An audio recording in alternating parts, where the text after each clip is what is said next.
सभी भाई बहनों को प्रभु यीशु मसीह के पवित्र और मीठे नाम में शालोम। एक बार फिर परमेश्वर की बड़ाई हो, प्रशंसा हो, उसकी महिमा हो कि उसने अपना अनुग्रह का हाथ हम सभी के ऊपर में बढ़ाया है और फिर से एक मौका दिया है कि हम उसके पवित्र वचन के ऊपर में ध्यान मनन करने के लिए इकट्ठा हुए हैं। और ये बहुत ही अद्भुत बात है कि प्रतिदिन हमें परमेश्वर की ओर से आशीषें मिलती है। सबसे बड़ी आशीष है परमेश्वर के निकट आना। आज हमारा विषय है और मैं जानता हूं कि ये विषय आज ख़त्म नहीं होगा, लेकिन आने वाले हफ्ते में फिर मैं इस विषय को जो रह जाएगा उसको शुरू कर बताऊंगा। और ये बहुत ज़रूरी है, ये डॉक्ट्रिन है। लेक्चर तो आप लोग सुनते हैं, बड़े बड़े संदेश सुनते हैं, लेकिन मैं डॉक्ट्रिन की बात करना जा रहा हूँ कि आज दुनिया में बहुत तरह की शिक्षाएं हैं, लेकिन हमें देखना है कि हमारा प्रभु यीशु मसीह कौन है, हमारा यहोवा परमेश्वर कौन है। एक है कि दो है कि तीन है कि 10 है, हमें परमेश्वर के पवित्र वचन से ही देखना है। आइए अपनी अपनी बाइबल को खोलें और मेरे साथ निकाल लीजिए उत्पत्ति के पुस्तक 1 अध्याय का 26 और 27। उत्पत्ति 1 अध्याय का 26 और 27 यहाँ इस तरीके से लिखा हुआ है। फिर परमेश्वर ने कहा, हम मनुष्य को अपने स्वरूप के अनुसार अपनी समानता में बनाएं और वे समुद्र की मछलियों और आकाश के पक्षियों और घरेलू पशुओं और सारी पृथ्वी पर और सब रेंगने वाले जंतुओं पर जो पृथ्वी पर रेंगते हैं अधिकार रखे। तब परमेश्वर ने मनुष्य को अपने स्वरूप के अनुसार उत्पन्न किया, अपने ही स्वरूप के अनुसार परमेश्वर ने उसको उत्पन्न किया और नर नारी करके उसने मनुष्यों की सृष्टि की। प्रभु यीशु मसीह की आशीष उसके पवित्र वचन के पढ़े जाने पर हो। हमने यहाँ पर पढ़ा, खासकर जो ध्यान देने की बात है कि त्रिएक ईश्वर की शिक्षा को मानने वाले से अगर आप बात करेंगे तो तुरंत उत्पत्ति की पुस्तक 1 अध्याय का 26वें पद को निकाल कर कहेंगे, देखो यहाँ परमेश्वर कहता है कि आओ हम। देखा ना, हम का मतलब होता है 3, और परमेश्वर जो है पुत्र को और पवित्र आत्मा को बुला रहा है और यह एक तरीके से वो काउंसिल कर रहा है और इस बात को लेकर वो यही साबित करना को कोशिश करेंगे कि परमेश्वर में 3 व्यक्ति हैं, 3 पर्सन्स इन वन गॉड। और ये सबसे बड़ी झूठी और शैतानी शिक्षा है जिससे कि लोग समझ नहीं पा रहे हैं। सोचते हैं कि हम बहुत अच्छा करते हैं, लेकिन वास्तव में परमेश्वर के पवित्र वचन में ऐसा कहीं में नहीं लिखा हुआ है कि गॉड इन 3 पर्सन ब्लेसेड ट्रिनिटी, कि परमेश्वर 3 व्यक्ति में है और त्रिएकता धन्य है।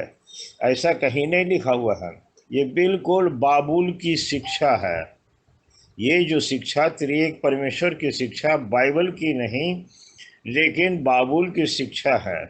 आपको मालूम है कि बाबुल का अर्थ होता है कन्फ्यूज़न, और बाइबल का अर्थ होता है कन्फ्यूज़न को दूर करके सच्चे परमेश्वर के विषय बुद्धि ज्ञान प्रकट करना। बाबुल की शिक्षा से कन्फ्यूज़न होता है। पृथ्वी पर का एक बहुत बड़ा प्रचारक से पूछा गया कि आप त्रिएक परमेश्वर की शिक्षा को, त्रिएकता के विषय बताएं। उसने साफ शब्दों में कहा, त्रिएकता समझाया नहीं जा सकता है, लेकिन विश्वास के जरिए से हमने उसे ग्रहण करना है, और ये एक भेद है जो समझा नहीं जा सकता है। प्यारे अजीजों, दुनिया क्या कहती है क्या नहीं कहती है, बड़े विद्वान क्या कहते हैं, इससे कोई मतलब नहीं है। परमेश्वर ने अपना पवित्र वचन हमें दिया ताकि हम इसको जानें कि परमेश्वर की योजना हम मनुष्यों के लिए क्या है। व्यवस्था विवरण में साफ लिखा है कि ऐ इस्राएल सुन, यहोवा परमेश्वर हमारा यहोवा एक ही है, दो नहीं है, तीन नहीं है, वरन एक ही है। और इस तरीके से लोग कन्फ्यूजन की स्थिति में है। बाइबल में 6 जगह पर हम शब्द का प्रयोग किया गया है। तो आज हम इसको देखेंगे कि हम जो है ये त्रिएकता को बतलाता है कि क्या बतलाता है।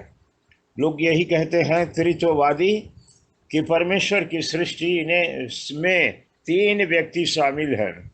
सो आइए परमेश्वर के पवित्र वचन से हम देखेंगे। सबसे पहले हम देखेंगे यशायाह नबी की पुस्तक 44 अध्याय का 24। यशायाह नबी की पुस्तक 44 अध्याय का 24। देखिए यहाँ क्या लिखा हुआ है। यहोवा तेरा उद्धार करता, जो तुझे गर्भ ही से बनाता आया है, यूं कहता है, मैं यहोवा ही सबका बनाने वाला हूँ, मैं यहोवा ही सबका बनाने वाला हूँ। हाँ जिसने अकेले ही आकाश को ताना, हाँ, अकेले ही, जिसने अकेले ही, किसी को साथ लेकर नहीं, फरिश्तों को नहीं लिया और त्रिएकता के व्यक्तियों को नहीं लिया।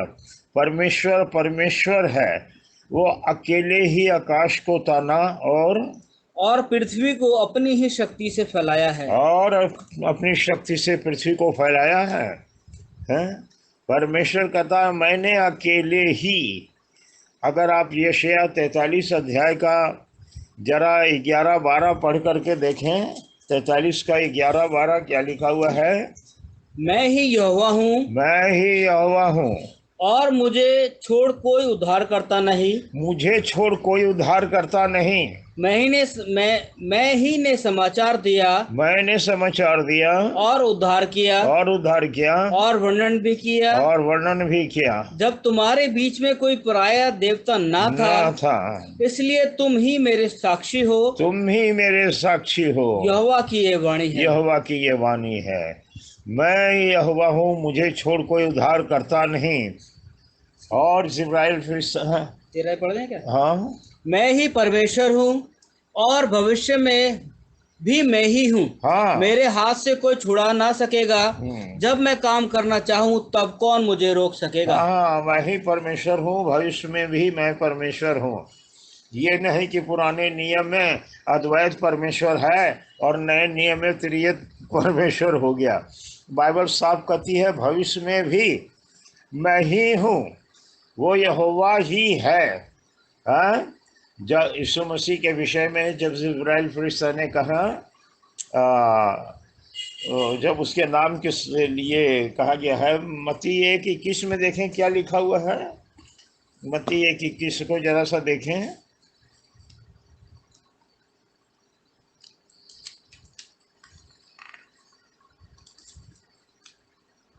बड़ा 1:21। हाँ, वह पुत्र जनेगी, हाँ, वो पुत्र जनेगी, और तू उसका नाम यीशु रखना, तो उसका नाम यीशु रखना, क्योंकि वह अपने लोगों का उनके पापों से उद्धार करेगा। हाँ, वो अपने लोगों का उनके पापों से उद्धार करेगा। उसका नाम यीशु रखना। अंग्रेजी में कहते हैं जीसस। असली जो नाम है उसका यहोशुआ है, क्योंकि परमेश्वर कहता है मैं ही यहोवा हूँ, मैं ही उद्धार करता हूँ, मुझे छोड़ कोई उद्धार करता नहीं। मैं किसी और को नहीं जानता। मैंने समाचार दिया, मैंने उद्धार किया, मैंने ही वर्णन किया। प्यारे भाई और बहनों, घटना स्थल पर परमेश्वर अपनी योजना को साकार रूप देने के लिए हमेशा वही है, कोई और नहीं है। हाँ, ये उसका अलग अलग तरीका है किस तरीके से कभी पिलर ऑफ फायर में होकर इस्राएल का नेतृत्व किया, कभी पिलर ऑफ क्लाउड में होकर इस्राएल को छाया दिया, कभी मनुष्य में होकर के वो बातचीत किया, कभी दूत के रूप में वो प्रकट हुआ, और इस तरीके से उसके प्रकट होने के अपने बहुत से तरीके हैं। मूसा से जलती झाड़ी में होकर बात किया। मूसा जब उसके स्वरूप को देखना चाहा तो वो उसने कहा कि मेरे पास एक चट्टान है, उसमें मैं तुझे छिपा करके रखूँगा, और जब मैं तेरे सामने से यहोवा नाम को प्रचार करके चला जाऊँगा और तब उसके बाद मैं अपना हाथ उठा लूँगा, तब तू मेरी पीठ का दर्शन करने पाएगा, मुँह का नहीं।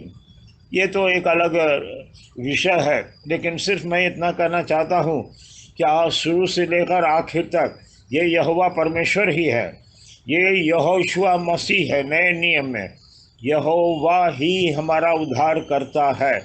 ये हमने एक दफ़ा आप लोगों को बताया, शायद याद होगा, आप लोग जानते होंगे।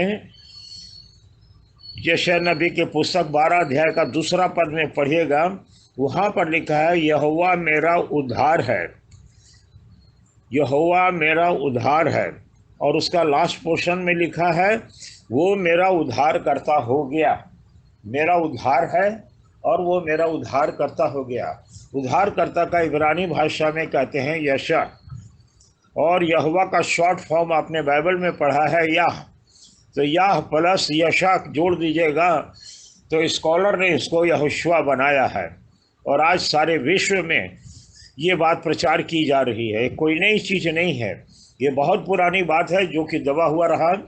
लोगों ने कभी इस पर ध्यान नहीं दिया, क्योंकि अब इस विज्ञान के युग में खोजबीन हो रही है। डानियल नबी की पुस्तक में लिखा हुआ है कि लोग ढूंढ ढांड करेंगे, इससे ज्ञान बढ़ जाएगा। तो संसारिक ज्ञान अगर बढ़ा है तो आत्मिक ज्ञान का भी बढ़ना बहुत ज़रूरी है। सो प्यारे भाई और बहनों, हमें लकीर का फ़कीर नहीं बनना है। आज वक्त आ गया है कि हम बाइबल का अच्छा अध्ययन करें। ये सौभाग्य की बात है कि आप लोगों को वचन सुनाया जाता है। पास्टर का एक अच्छा इंतज़ाम है कि हर एक भाषा के लोगों के लिए उन्होंने पास्टरों को अप्रोच किया और वो लोग तैयारी से अपना योगदान दे रहे हैं। हमारे समय में ऐसा नहीं हुआ, लेकिन ये आप लोग जो नौजवान हैं या बुज़ुर्ग हैं, जो भी हैं, अभी जो सुन रहे हैं, उनके लिए ये जो वक्त है बहुत कीमती और भाग्यशाली है वो लोग। और इसलिए परमेश्वर के वचन के ऊपर में अधिक से अधिक ध्यान और मनन करना चाहिए। याद रखें, बहुत शोर गुल तमाशा उछल कूद करने से परमेश्वर की महिमा नहीं होती है। पहली बात ये हमें देखना है परमेश्वर है कौन, जिसने सारे यूनिवर्स को बनाया।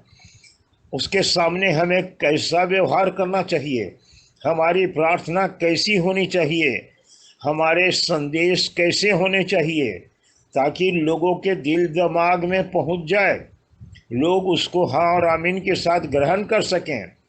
एक पापी मनुष्य अगर सुने तो वो पश्चाताप करें, और ज़ोर ज़ोर से शोर मचाकर और हाई स्पीड में बोलते जाने से ये प्रचार नहीं होता, ये तो ड्रामाबाजी हो गया है। सो प्यारे भाइयों और बहनों, ध्यान से सुने। देखिए अय्यूब की पुस्तक में क्या लिखा हुआ है। अय्यूब 9 अध्याय का 1 से 11। तब अय्यूब ने कहा, मैं निश्चय जानता हूँ कि बात ऐसी ही है, परंतु मनुष्य परमेश्वर की दृष्टि में कैसे धर्मी ठहर सकता है। चाहे वह उससे मुकदमा लड़ना भी चाहे, तो भी मनुष्य 1000 बातों में से एक का भी उत्तर ना दे सकेगा। वह बुद्धिमान और अति सामर्थी है, उसके विरोध में हट करके कौन कभी प्रबल हुआ है। वह तो पर्वतों को अचानक हटा देता है और उन्हें पता भी नहीं लगता। वह क्रोध में आकर उन्हें उलट पुलट कर देता है। वह पृथ्वी को हिलाकर उसके स्थान से अलग करता है और उसके खंभे कांपने लगते हैं। उसकी आज्ञा बिना सूर्य उदय होता ही नहीं और वह तारों पर मोहर लगाता है। वह आकाश मंडल को अकेला ही फैलाता है और समुद्र की ऊंची ऊंची लहरों पर चलता है।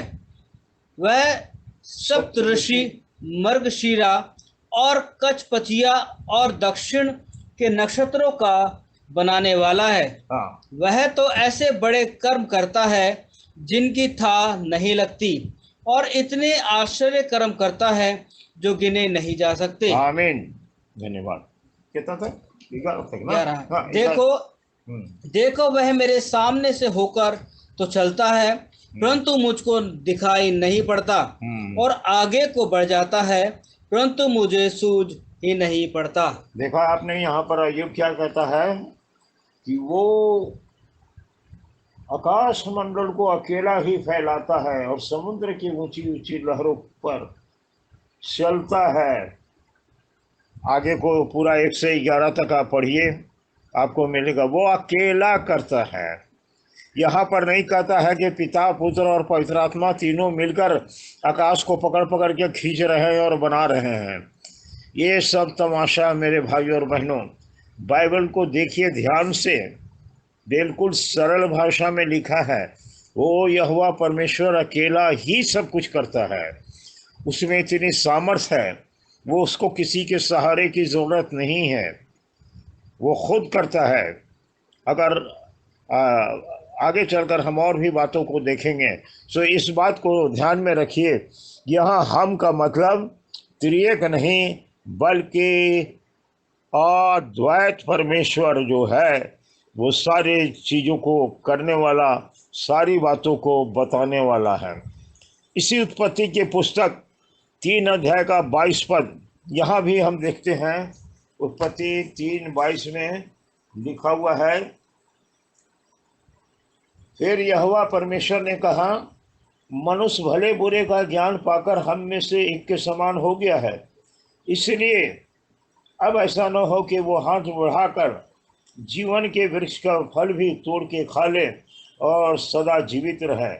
फिर यहोवा परमेश्वर ने कहा, मनुष्य भले बुरे के फल ज्ञान का पाकर हम में से एक के समान हो गया।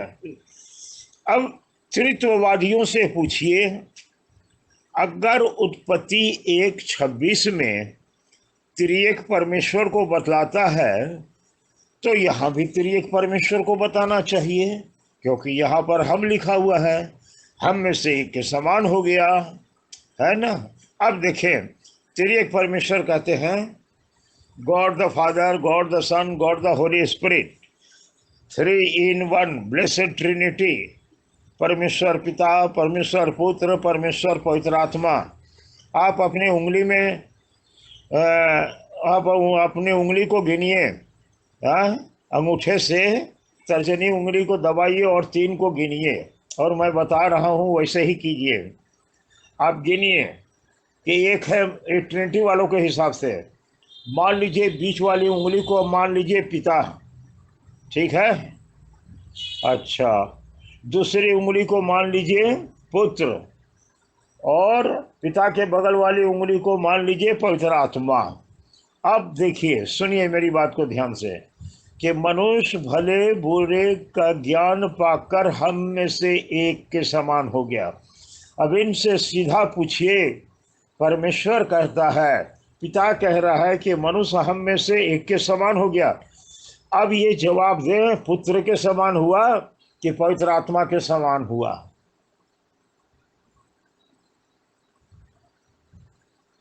किसके समान हुआ?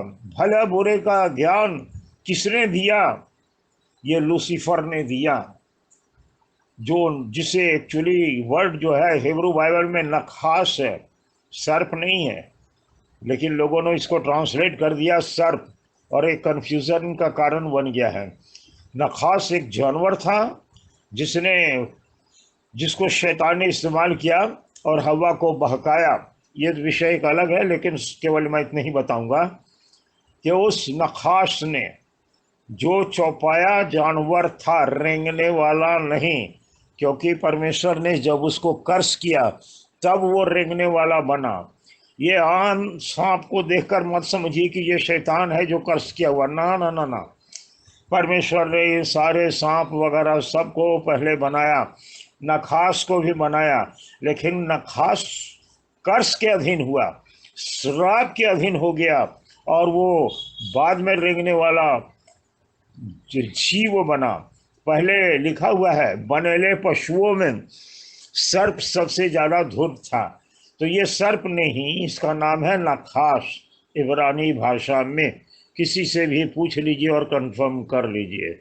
तो अब ये बताए त्रिएक ईश्वर वाले कि मनुष्य भले बुरे का ज्ञान पाकर किसके समान हो गया, इनके पास जवाब नहीं है। अब जवाब सुनिए, किसके समान हो गया। विषय बहुत लंबा चौड़ा है। यशायाह नबी की पुस्तक और यहेजकेल नबी की पुस्तक में उस लूसीफर के गिराए जाने के विषय बात किया है। वो लूसीफर चाहता था कि यहोवा की उत्तरी दिशा में यहोवा की सभा के पर्वत पर विराजमान हो। ये एक बहुत बड़ी बात है, ध्यान से सुनिए, नहीं तो चूक जाइएगा।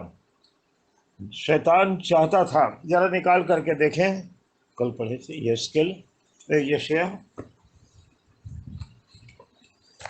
14 यशायाह 14 का। और यहेजकेल भी निकाल लीजिए।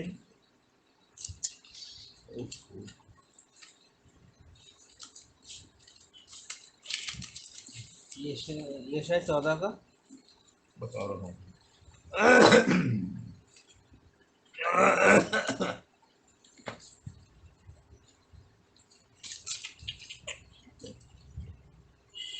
चौदह का 12 से देखिए, यहाँ पर लिखा, वो क्या लिखा हुआ है।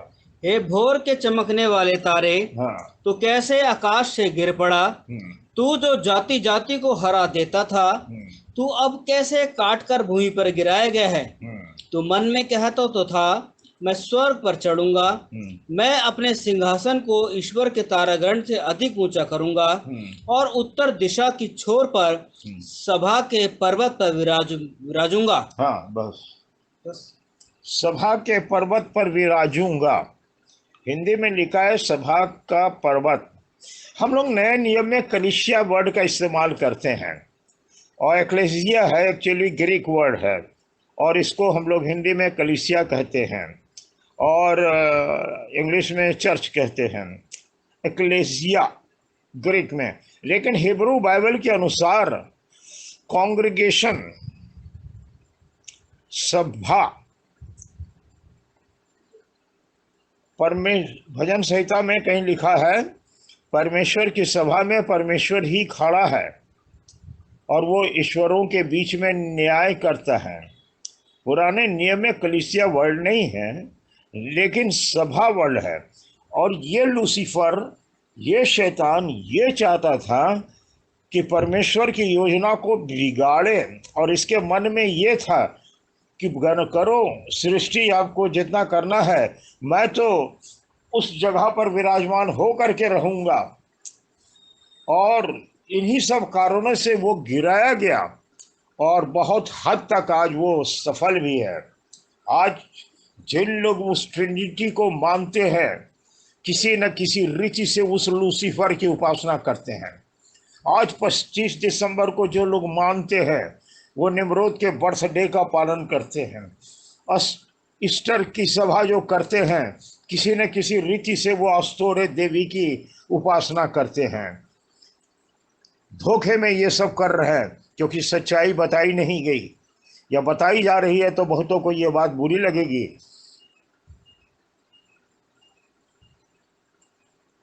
बहुत से लोग ये कहते हैं कि हम 25 दिसंबर इसलिए मनाते हैं ताकि सुसमाचार का प्रचार करें कि यीशु मसीह पैदा हुआ, लेकिन वास्तव में वो कोई सुसमाचार प्रचार करने का तरीका नहीं है। झुंड का झुंड निकल गए, केरल गा रहे हैं, बिना मतलब का हुड़दंग मचा रहे हैं। ये गॉस्पेल प्रीचिंग नहीं है, ये तो तमाशा और ठट्ठा है। चलिए आगे को बढ़े। तो हमने देखा कि ये शैतान चाहता था परमेश्वर की सभा में विराजमान हो, जबकि परमेश्वर की सभा में परमेश्वर को होना चाहिए था। लेकिन आज क्या है, विश्व में परमेश्वर की सभा में आज लोग मनुष्यों की उपासना कर रहे हैं, कल्ट। एक एंड टाइम मैसेज बिलीवर को अगर आप देखिएगा तो बाइबल का शायद 1 वर्ष पढ़ते हैं और पूरा 2-3 घंटा का वो लेक्चर केवल स्पोकन वर्ड को लेकर के देते हैं, भाई ब्रैनम के संदेशों को लेकर देते हैं। तो क्या है, आज परमेश्वर की सभा में परमेश्वर ना होकर एक इंसान विराजमान है। इन सबको कौन प्रयोग में ला रहा है? लूसीफर ला रहा है।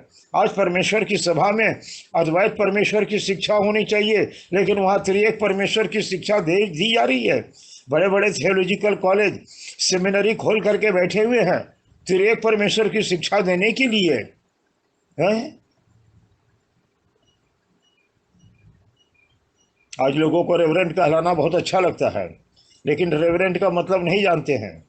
भजन संहिता 111 में लिखा हुआ, Holi and reverent is thy name.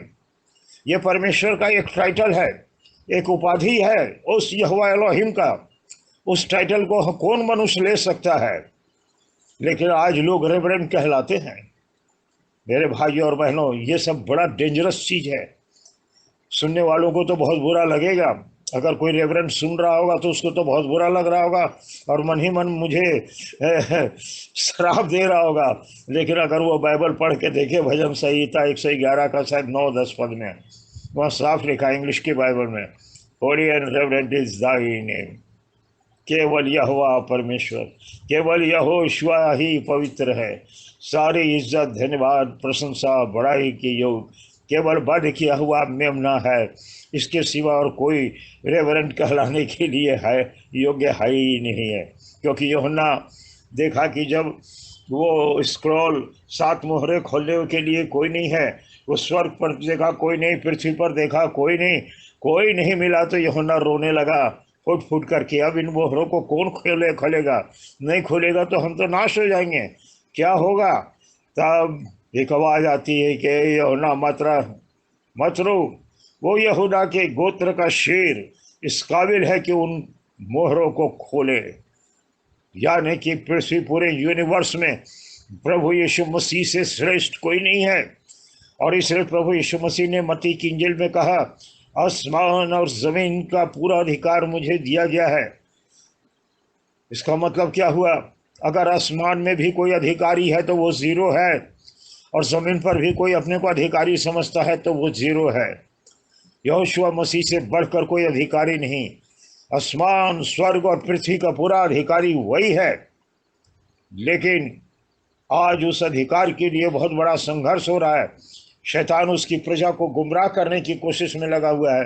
पर प्यारे भाई और बहनों, तो उस परमेश्वर का धन्यवाद हो, उसके लहू की जय हो कि उसने उस लहू से खरीद लिया और अपने लिए एक प्रजा मोल ले लिया, हमें वचन के द्वारा नया जन्म दिया ताकि हम परमेश्वर के पुत्र और पुत्रियां कहलाए। तो इसलिए हमने देखा कि वो लूसीफर के समान हो गया जिसका नाश है। मनुष्यों की सृष्टि परमेश्वर ने नाश होने के लिए नहीं की। क्योंकि अगर जियोनोलॉजी पढ़िए लूका 3 अध्याय, तो वो अगर आप उसके आखिर से देखिए, आदम के लिए लिखा है कि वो परमेश्वर से था। तो मनुष्य जो है वो परमेश्वर से था। मरने के लिए आदम को नहीं बनाया, जीवित रहने के लिए बनाया। लेकिन पाप ने मनुष्य को मौत के अधीन कर दिया। पर उस यीशु मसीह का धन्यवाद हो, उस परमेश्वर पिता की बड़ाई हो कि कलवरी पर उसने अपना प्राण देकर मौत की सारी ताकतों को फेल कर दिया। क्योंकि वही हमारा छुटकारा देने वाला परमेश्वर है। बांधी गई, अब्राहम के साथ बांधी गई वाचा को पूरा करने के लिए लिखा हुआ है बाइबल में कि अपने और पूरे झुंड की चौकसी करो, प्रेरितों के काम 20 अध्याय में, जिसे परमेश्वर ने अपने ही लहू से खरीदा है। वो यहूदी का लहू नहीं था, किसी अमेरिकन और अंग्रेज का लहू नहीं था, लेकिन वो परमेश्वर ने अपना ही लहू उस पुत्र में से होकर के दिया जिसमें कि वो निवास किया। वो निवास स्थान वो परमेश्वर की देह थी जो कि बलिदान हुआ। परमेश्वर अनादि अनंत आत्मा है, वो मर नहीं सकता है, लेकिन अपने पुत्र में से होकर के बलिदान दिया। ये उसकी देह थी, उसका टेबरनेकल था, उसका मंदिर था, उसका तंबू था। सो प्यारे भाई और बहनों, हम देख रहे हैं कि क्या क्या हुआ। यशाया तो हम देख चुके हैं। अब जरा लूका 10 अध्याय का 17 देखें, क्या लिखा हुआ है यहाँ। 10 अध्याय का 17 और 18।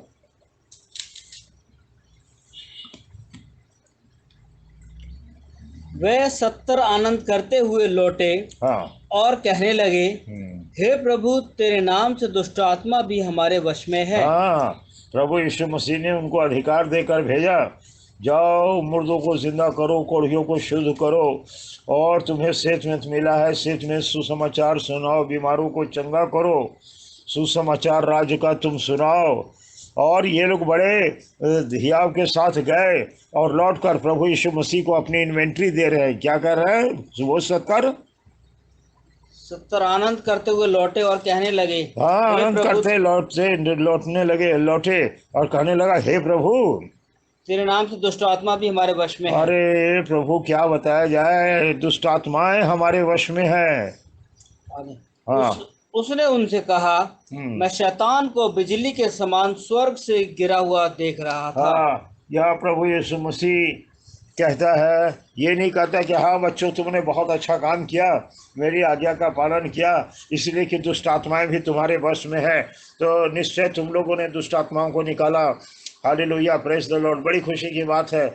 और बहुतों ने अलग अलग अपना शायद रिपोर्ट दिया होगा, लेकिन प्रभु यीशु मसीह इन बातों पर ध्यान ना देते हुए वो अपनी स्थिति को प्रकट कर रहा है कि वास्तव में वो कौन है, कि उसके अधिकार, उसके मुंह से कहे हुए शब्दों के द्वारा दुष्ट आत्माएं किस तरीके से उसके वश में है।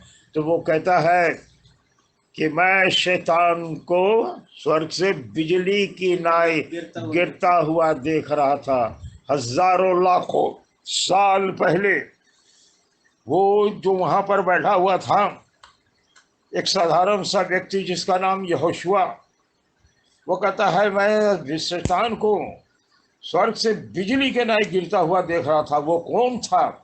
एक इंसान की वेशभूषा में, एक इंसान के शरीर में। मेरे भाई और बहनों, सोचने की बात है, वो कोई और नहीं, यहोवा परमेश्वर था। वो हमारा उद्धार करता यहोशुआ मसीह था। वो जगत का उद्धार करता था, अपने लोगों का उद्धार करता था। ये साबित कर दिया कि वो कोई और नहीं है, त्रिएकता का दूसरा व्यक्ति और तीसरा व्यक्ति नहीं है।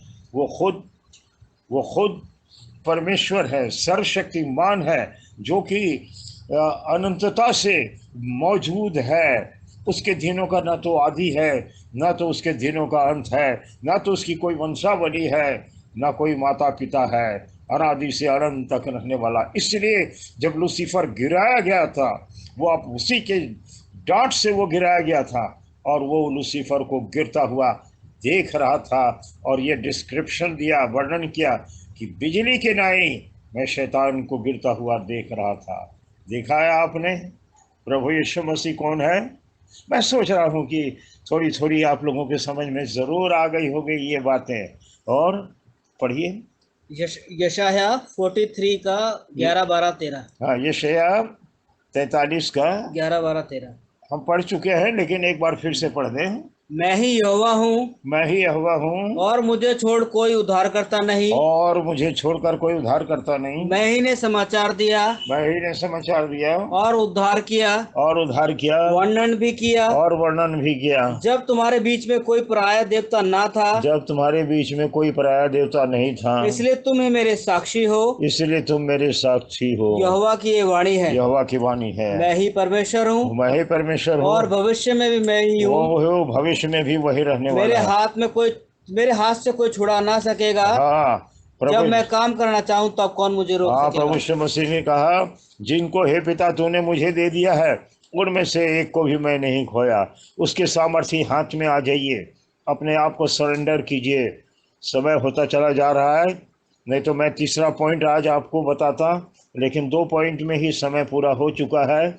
तो मेरी दुआ है प्रभु आप लोगों को बहुत आशीष दे। और कितना मिनट हुआ भाई? 33 मिनट। 5 मिनट और हम ले लें, देखें शायद तीसरा पॉइंट भी हम ख़त्म कर दें। उत्पत्ति 11 का 7 में जल्दी से देख लीजिए। उत्पत्ति 11 का 7 यहाँ पर भी लिखा हुआ है, इसलिए आओ हम उतर के उसकी भाषा में बड़ी गड़बड़ी डालें कि वे एक दूसरे की बोली ना समझ सकें। यहाँ पर तो ऐसा लगता है कि परमेश्वर ने ही भाषा में गड़बड़ी डाली। यहाँ भी कहता आओ हम, तो यहाँ पर जो आओ हम है, उत्पत्ति 1:26 में वो अलग चीज़ है, उत्पत्ति 3:22 में जो है हम अलग है, यहाँ पर वो आओ हम ये अलग है। यहाँ पर कोई पिता पुत्र पवित्र आत्मा नहीं, ये स्वर्गदूतों का एक संघ है। सब काम करने वाला वो परमेश्वर ही है, और इसलिए वो जो भी कुछ काम करता है वो उसको डिक्लेयर करता है, क्योंकि बाइबल का बतलाती है कि heavens declares the glory of God. परमेश्वर की सारी महिमा का वो वर्णन करता है। हेवंस, पृथ्वी के ऊपर में जो भी कुछ होता है परमेश्वर उसका वर्णन पहले ही करता है, आकाश में वर्णन करता है और अपने लोगों के बीच में इन बातों का वर्णन करता है। तो यहाँ पर हम जो है ये स्वर्गदूतों का एसोसिएशन है जो निरंतर परमेश्वर के साथ रहा करते थे। ये उन संबोधित करता है, जैसे एक पिता एक फ्लैट खरीदने मांगता है मुंबई में, तो वो अपने बच्चों को बुला करके, बेटा बेटी लोगों को बुलाकर बोलते हैं कि बेटा देखो हम चाहते हैं हम लोग एक फ्लैट खरीदें। बच्चे लोग कहेंगे हाँ पिताजी खरीदिए, हम लोग हैं आपके साथ। लेकिन पैसा खर्चा करने वाला पिता होता है, बच्चे क्या खर्चा करेंगे। लेकिन क्या है, वो काम करने से पहले वो बतलाता है और वो स्वर्गदूतों को इस बात में शामिल करता है। वो बतलाता है, कोई चीज़ गुप्त नहीं रखता है, सारी बातों को वो प्रकट करता है। तो इसलिए कहता आओ हम चलकर इनकी भाषा में गड़बड़ी डालें। लेकिन मैं जल्दी से आपको बता दूं, परमेश्वर ने गड़बड़ी नहीं डाला है। ये लोगों का सोचना बहुत गलत है। बम्बई का एक भाई मुझ पर बहुत नाराज हो गया। मैंने कहा क्या परमेश्वर गड़बड़ी का है? कुरिन्थियों के पत्री में लिखा हुआ है ना कि परमेश्वर गड़बड़ी का नहीं लेकिन शांति का करता है। ये क्यों ऐसा लिखा हुआ है, लोगों को समझने की ज़रूरत है। यहीं पर रेवलेशन छिपा हुआ है। परमेश्वर ने भाषा में गड़बड़ी नहीं डाली। वो परमेश्वर है, वो गड़बड़ी पैदा करने वाला नहीं है, वो शांति का करता है। सोचने की बात है, गड़बड़ी कैसे हुई? जब मनुष्य वचन के विरुद्ध काम करता है। परमेश्वर ने आदम से कहा, आप पढ़िएगा उत्पत्ति 1 अध्याय का 28 पद में, तो परमेश्वर ने आदम को आशीष दी, जाओ पृथ्वी में फलो फूलो और भर जाओ। लेकिन लूसीफर को यह बर्दाश्त नहीं हुआ। उसने निम्रोद जैसे व्यक्ति को पकड़ा और कहा कि देखो ये परमेश्वर तुम लोगों के साथ ठट्ठा करना चाहता है, क्यों जाओगे पृथ्वी में? तुम लोग यही रह करके एक बहुत बड़ा गुम्बद बनाओ और अपना नाम कमाओ। केवल परमेश्वर ही है सब कुछ करने वाला, ऐसा नहीं है। और अगर शायद दी बाइबल या नोहास आर्क, मैं भूल रहा हूँ, एक फिल्म थी इंग्लिश की जिसमें जो टावर बन जाता है तो वो निम्रोद उसके ऊपर में चढ़कर अपना तीर स्वर्ग की तरफ चलाता है। आप जानते हैं इसका मतलब क्या है? कि शैतान दिखाना चाह रहा है कि मैं परमेश्वर के बराबरी हूँ, मैं अपने धनुष से, मैं अपनी ताकत से उसको गिरा दूंगा। बहुत सी इसमें बात छिपी हुई है, लेकिन समय पूरा हो चुका है। सो मेरे भाई और बहनों, आज्ञा के उल्लंघन के कारण से ये गड़बड़ियाँ पैदा हुई है। परमेश्वर गड़बड़ी का नहीं है, परमेश्वर शांति का करता है। आज बाबुल की भाषा बोलने की कोशिश मत करिए, परमेश्वर की भाषा बोलिए। और परमेश्वर की भाषा जो है प्रेम की भाषा है, पवित्र आत्मा की भाषा है, नबियों की भाषा है और ये परमेश्वर की भाषा है। प्रभु आप लोगों को बहुत आशीष दे। अगर किसी को समझ में ना आए तो मुझे कॉल करके पूछ सकते हैं या पास्टर से पूछ सकते हैं। धन्यवाद। प्रभु यीशु मसीह का शालोम आपके साथ हो। आमीन।